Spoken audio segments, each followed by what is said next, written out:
किसी भी इंसान की खुशी और दुख उसकी मन की स्थिति पर निर्भर करता है। ये हमारी सोच पर निर्भर करता है कि कौन सी परिस्थिति हमें प्रसन्नता देगी और कौन सी हमारे दुखी होने का कारण बन जाएगी। तो आज मैं आपको सुनाती हूँ एक पंडित जी और उनके दो शिष्यों की कहानी। एक बार एक सेठ ने पंडित जी को भोजन के लिए निमंत्रण दिया, पर पंडित जी का एकादशी का व्रत था तो पंडित जी नहीं जा सके। लेकिन पंडित जी ने सेठ के निमंत्रण का मान रखने के लिए अपने दो शिष्यों को सेठ के यहाँ भोजन के लिए भेज दिया। जब दोनों शिष्य भोजन करके वापस लौटे तो उनमें से एक शिष्य दुखी था और दूसरा शिष्य प्रसन्न था। पंडित जी को यह देखकर आश्चर्य हुआ।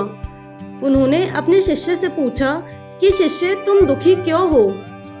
क्या सेठ ने तुम दोनों के भोजन में अंतर किया? शिष्य बोला, नहीं गुरुजी, हम दोनों का भोजन एक समान था।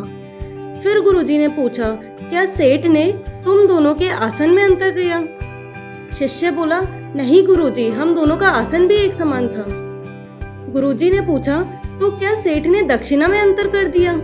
तो शिष्य बोला, नहीं गुरुजी, हम दोनों को सेठ ने बराबर दक्षिणा दी।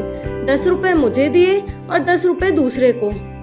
तो गुरुजी ने पूछा, ऐसा क्या हुआ जो तुम दुखी हो?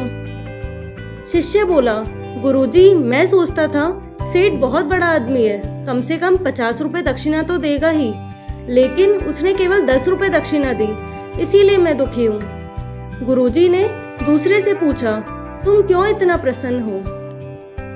तो शिष्य बोला, गुरुजी, मैं जानता था कि सेठ बहुत कंजूस है, 5 रुपए से ज्यादा दक्षिणा नहीं देगा, लेकिन उसने तो 10 रुपए दक्षिणा दी, इसीलिए मैं खुश हूँ। इसी तरह से हमारी जिंदगी में बहुत सी परिस्थितियाँ आती है। ऐसा होता है कि एक इंसान उस परिस्थिति से दुखी हो जाता है और दूसरा खुश रहता है। असल में सुख और दुख हमारे मन की स्थिति पर, हमारी सोच पर निर्भर करते हैं। हमें अपनी जिंदगी में जो भी मिला है उसे एक्सेप्ट करना चाहिए और पॉजिटिव सोच रखते हुए हर सिचुएशन में खुश रहना चाहिए। तो ये थी आज की कहानी।